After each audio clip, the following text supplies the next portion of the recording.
wendagbe fenu ma autant et non blo gan runu peton menu me jole do Jésus Christ me oui wa agun fenu ma autant ton et do borikon et do sala raison autant me baba wa wele minu gbe ma vole yewe e ma we e diplôme do e mi de bo yewe e ma we o mais zedo voe memi mewe bo noe de ken mi meton ewe indo yewe de ebo jiwu do mewe me do su yin me jiwu bo akhosu zinpoton nde si huso taga kakabo na bo yiji hugamo lo a jiwu titengbe bo eno jo teme do nu gbeto do poge teme pevide do nu gbeto do poge da chepipa to me a yewe de we bono hwawu do nukoton ji bono hwawu do mende enyeji bono hwawu do joloton o khoton ji bon we de mi meton kle titengbe ne bon mi do Esaïe ta aizen mi mame ene nu konton le mewe mi de bodo ene pon we mi na le boka. L'année de la mort du roi Osias, je vis le Seigneur assis sur un trône très élevé,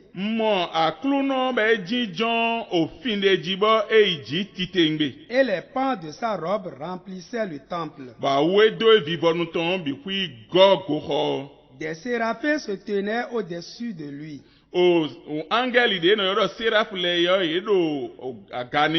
Ils avaient chacun 6 ailes. 2 dont ils se couvraient la face. 2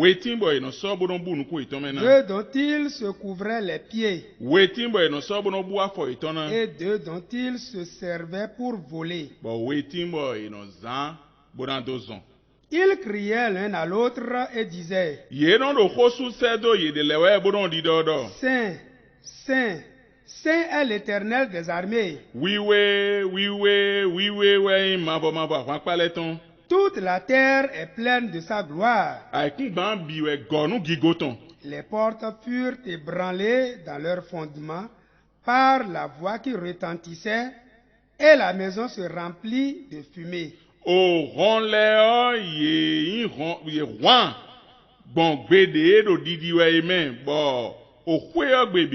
gonu azizo ho aklonotone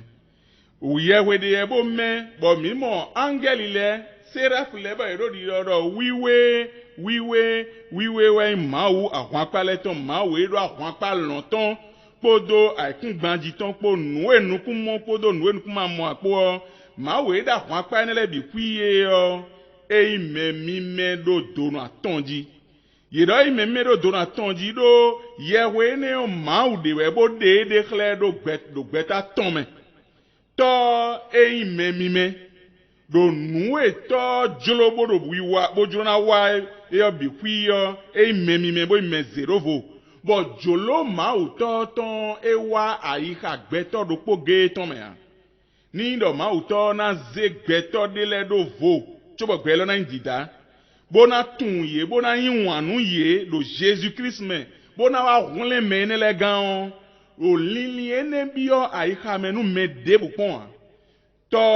eyin me zerovo to yin wi me wiwe do nu eto no wa ebi kwi egbon vobo pacha gbeto mo do po violo mo yin me wiwe bo angele ido wiwe do do na tonji do to yin me wiwe violo yin me wiwe bo ye mi me olomo eyin me wiwe viyo ime wiwe bo nu eto julo bo na wa me eto julo bo na hunle gambo beda lo menu viyo yo ekede we kazon bo viyo lo mo ewa bo wa biyo agbazame bo wa hwe glofi bo wa zan gbe julo bo wa ku bo fonsi ku bo dudo kuji bo hunle akota enele bi kwigan viyo ime zero vo do o kudi ozo de do su wabo awa eme mo ye mi me lo mo ime zerovo ime wiwe bo gbon vo nu lili gbe toleton bi kwi bo gwenu e won dagbe odo lila yin we yo fie gbɛtɔ no vɛ do do yɛ ɔna yi wa zɔ de yɔ yɛ ɔno dzo fie ne ɔdo bo ne wa zɔ do ayi xa de vo mɛ sese eɖɔ xɔnu mi do yɔn de le wobɔ eɖo tɔto do ate ta afɔtɔn kunu kpo wɔmɛ mina xa bodo tɔto bodo de xɔɛ bɔn mɛ de sɛ do mawu tɔn Paul eyi fi ne bodo mawu xɔ dɔ ni yɛ ɖɔ yɛ ehun ayi xa lidi tɔn bonu eni si ƒu do to dzi nunu eɖɔwɛ wɛndagbe la tɔ de bɔn gbe ne gbe yɔ yɛ ɔhun ayi xa tɔn bɛ emɔnukun dze xɔ ɖɔ wɛndagbe la tɔ de mɛ bo mɔnukun dze gigo mawu ne tɔ mɛ bo ju ba do mawu ne si asa mɛ yɛ ɔlɔmɔ alɔkpa eno dra nyila dono le do kpo do gbe wende xɔ mawu tɔn di dɔ tseketseke yɔ nu iwa tɔn ene no gbɔn vo sese no nu egbɛtɔ le bi ƒi yɛwɔ ene o eyi mɛ zero vo yi bɔn nu atɔngɔ de le bɔ deke mimɛtɔn zero vo yi tɔn yɔ ewa yi xɔ dzidzɔ tɔn ewa yi dzɔlɔdzɔlɔ tɔn sa justice ndɔ majesté tɔn agbadido tɔn wò dzidzi tɔn edeke mimɛtɔn mɔɖokpoɔ le no hwan wò do dzro tɔn dzi bono hwan wò do mɛ de enye bono hwan wò do xɔ tɔn dzi gbɛ yɔ le bɔ deke mɛ wiwe de enye mɔɖokpoɔ wɛ hwɛ dzidzɔ tɔn dzɔlɔdzɔlɔ tɔn mando blɔ do wò tɔn ele bɔ deke wiwe tɔn nu eɖo. Mawu yi me wiwe ɖɔwɛ yɔ eɖo yɛ ɖɔ mawuɔ eɖo blɔ debu ɖo wu nugoa bɔn nu ena kɛnu do nu iwa dali ena kɛnu do nu esɔgbe dali nu enyɔ edali yɔ ena mɔ nu nyila kan debu bona ɖɔ do mawu ene wa bona mɔ do mawu ene mɛa o mawu ene wa yi me dzlɔdzlɔ. Boyi me sɔgbe bɔn mimɛ tɔn eka dzidzɔ mɛ de eyin edzi mɛ de eyin nu eyin yɔ edzi wɛ mimɛ tɔn ekpa zikpobo dzidzɔ eɖo yin eɖɔ mɛ de vo debu de ɖo zɔ boto onue na mɛ kabi nue nyla ye nue nyɔ ye kabi nue ma nyɔ ye dasi ni bɔn eye na te kpɔn kaka bo na xɔ edo bo na mɛ o eyi mɔ ya. Lo nu enyo ekpodo nu ema nyo aikpo me enye dosu we imo nino me edosu ton di we jinjon bodo ime jolo bodo ime bodo ime ma do blood debudo utu ai bon nu enye ekpodo nu no dekhle me ekpo jolo to no dekhle me ekpo ewe nu jolo bo inu mi me adavo me mawu yimbo de xlẽ mi adavo xoe ehun xlẽ mi be xɔ tɔn ye edze nue dzlɔ bo me bo sɔgbe bɔ mina xoe do ye ni mi xoe do mi me devo bɔ eɖo dodo nu devo ze yewoe ne o me yin kpodo nue de xlẽ ko dzi o mi me ne na nɔ te kaka do igbere ya nue yobono yɔ dɔ moral c'est-à-dire ekplɔn nu me walɔ dagbe zizan ekplɔn gbɛtɔ bena zan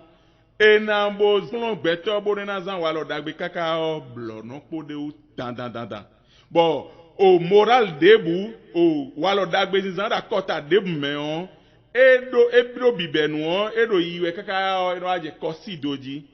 nu emɔ mi le bɔ de ɖo hoemitɔ nu egbedi ene bɔn tɔgbotɔgbo le hoe nu o walɔ dagbe o. Tɔgbotɔgbo mitɔ lɛ no zan hu gan fi egbe tɔn lɛ di bɔn nue zɔmɔ ewɛ yin dɔ walɔ dagbe zizan ene mime ene biba ɔ edzidjɔn dodo nu mawu tɔn do su dzi gbo biba ya fie mawu ema yin tuntun de bo yin si sɛn de ya yɔ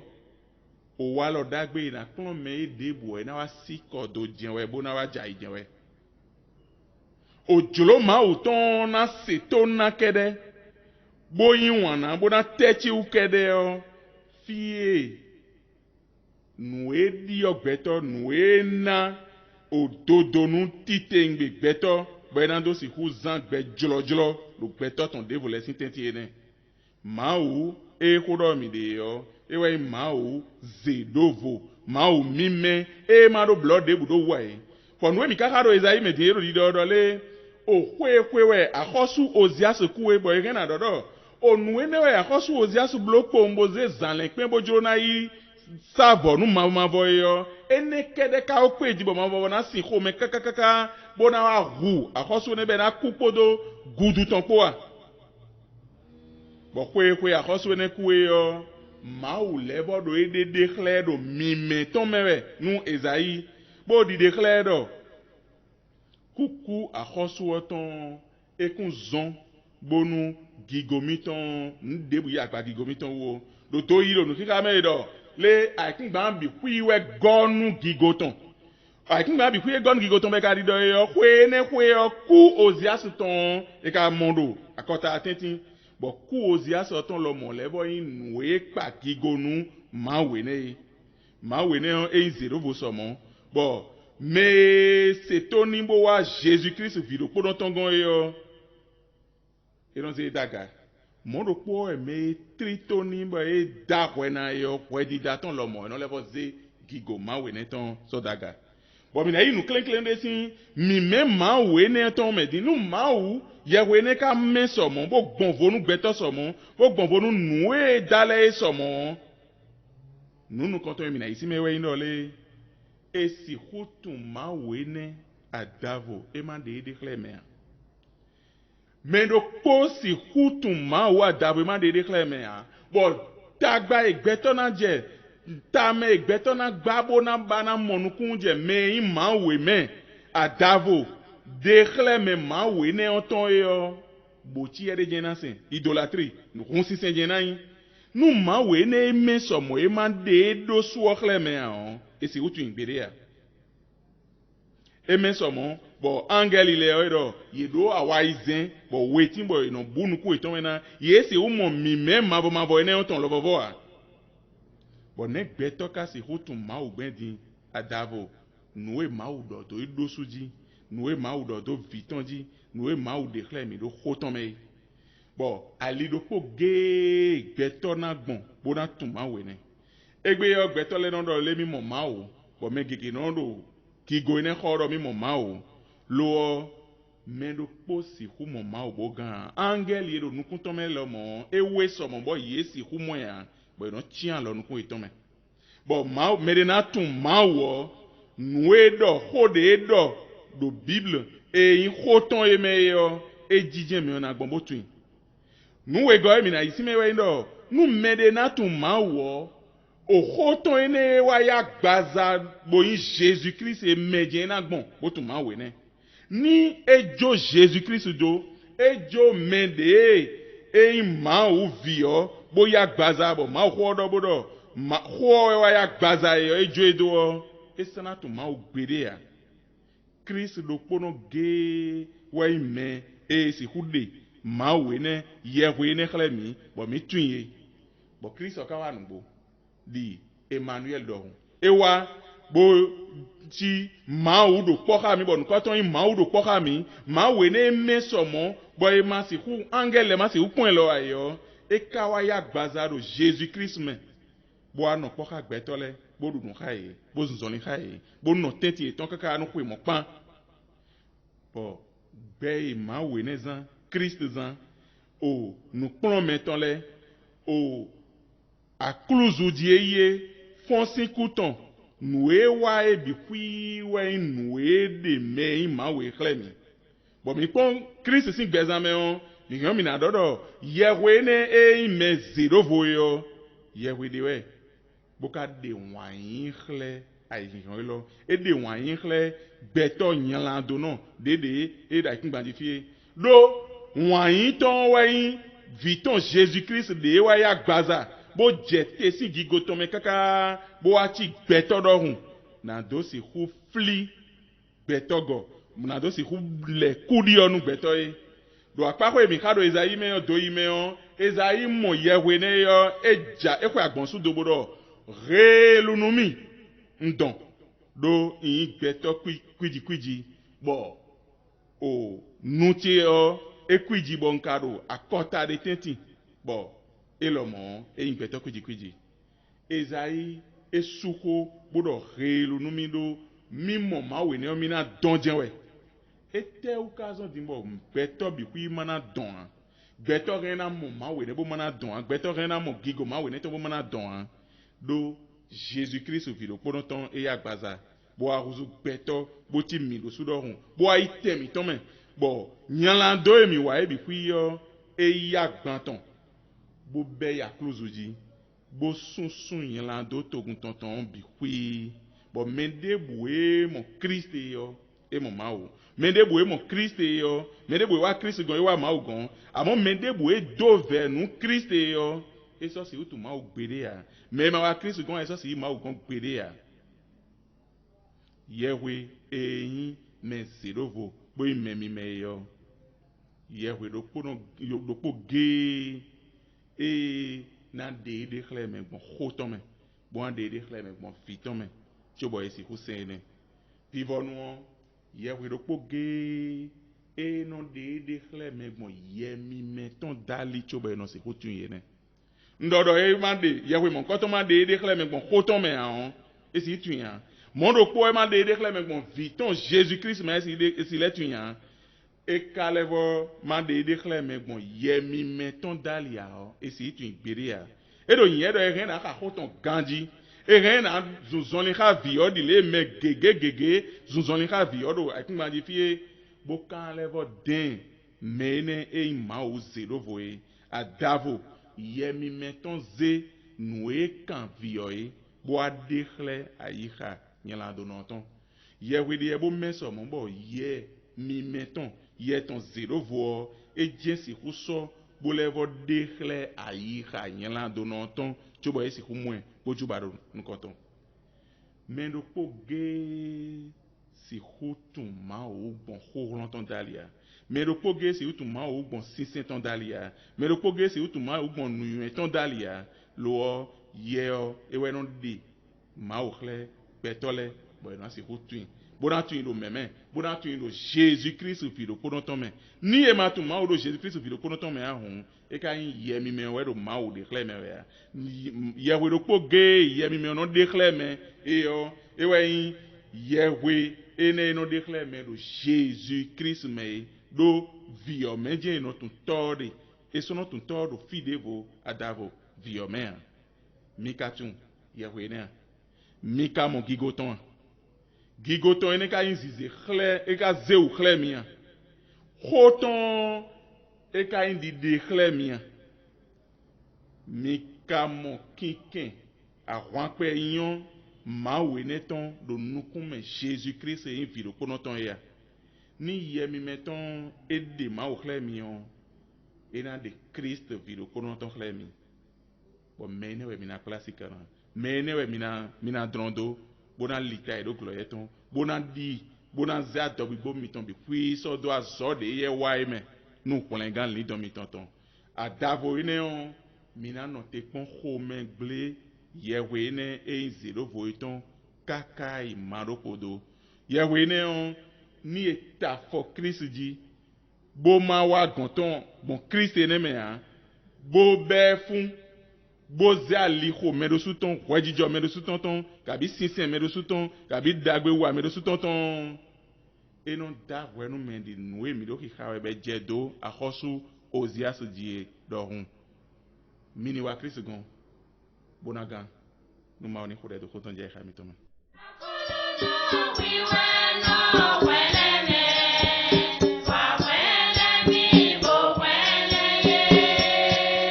e mi drona levo monukun je me dedi mi ngam mi na yolo alokan 66 35 34 63 Kabi 95 36 83 12 Kabi 68 56